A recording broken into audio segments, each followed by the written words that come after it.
Elon মাস্কের সঙ্গে Donald ট্রাম্পের সম্পর্ক আমরা দেখেছিলাম একেবারে গলায় গলায় যদি কোনো সম্পর্ক থাকে সেটি ছিল নির্বাচনের সময় $250 মিলিয়ন মতো ইলন মাস্ক খরচও করেছিলেন, কিন্তু তাকে তো স্পেশাল গভর্নমেন্ট এমপ্লয়ি হিসেবে দেখা হচ্ছিল।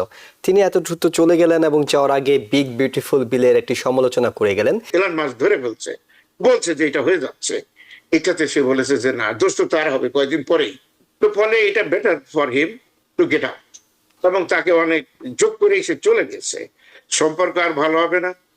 This is the beginning of the end. Elon মাস্ককে দিয়ে আমরা ভবিষ্যতে অন্ধকারই দেখছি নেক্সট 3 to 4 ইয়ার। তারা দেখছে যুক্তরাষ্ট্রকে বড় সর্বনাশের মধ্যে ফেলে দিয়েছে। এটা বাই গভর্নমেন্ট, এরা অ্যাপয়েন্টেড যে যে জাস্টিস গুলো ডোনাল্ড ট্রাম্পের, এই 3 জন জাস্টিস, তারা তাকে বলে out of 9 people they are all agreed together.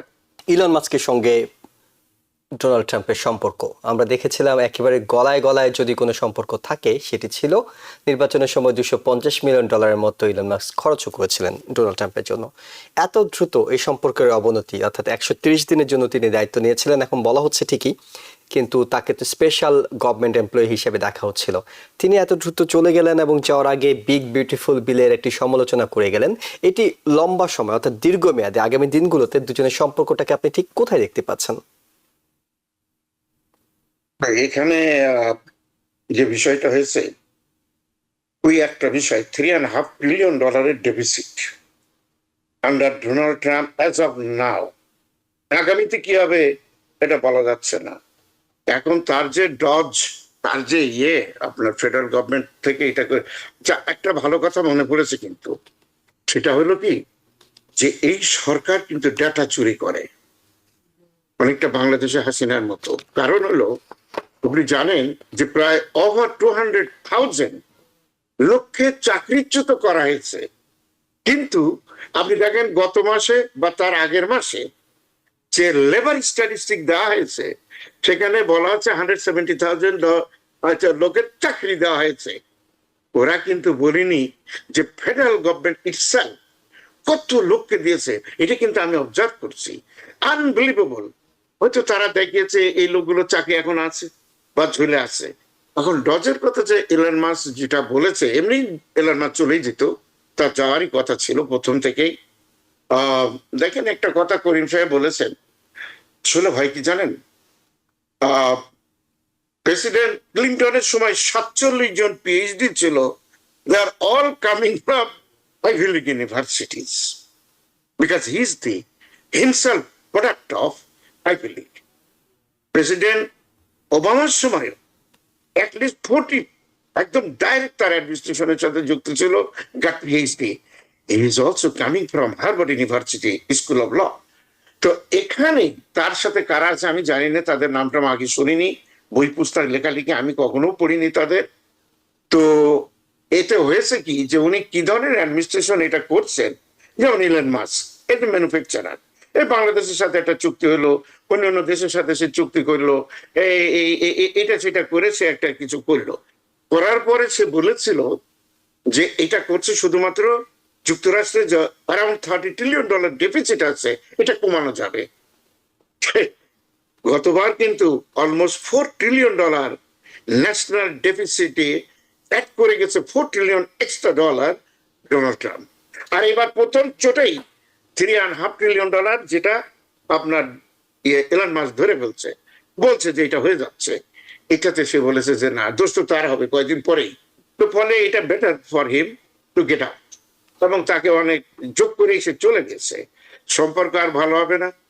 This is the beginning of the and.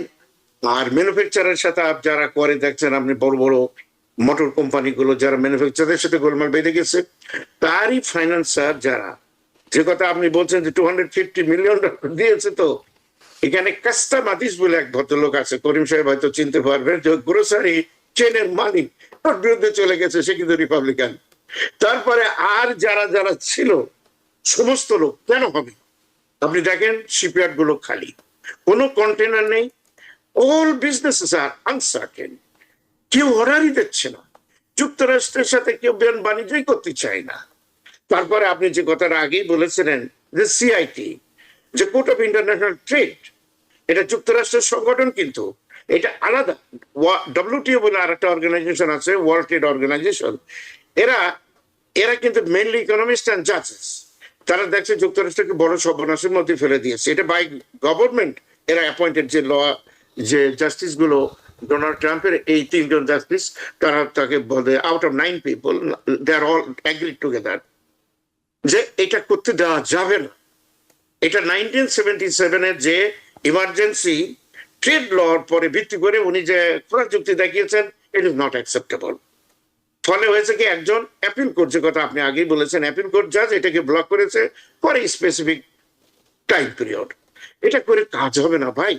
অর্থনীতি কারোর ডিকটেশনে চলে না, স্পেশালি যদি আপনি ক্যাপিটালিস্ট কান্ট্রিতে হন। তৃতীয় কথা, যে কথাটা আপনি আগেই বলেছেন, যুক্তরাষ্ট্রে পিএইচডি যখন আমি করি, আসলে পিএইচডিতে কিন্তু অধিকাংশ অলমোস্ট আপনি ধরতে পারেন 75% কিন্তু বিদেশি স্টুডেন্ট।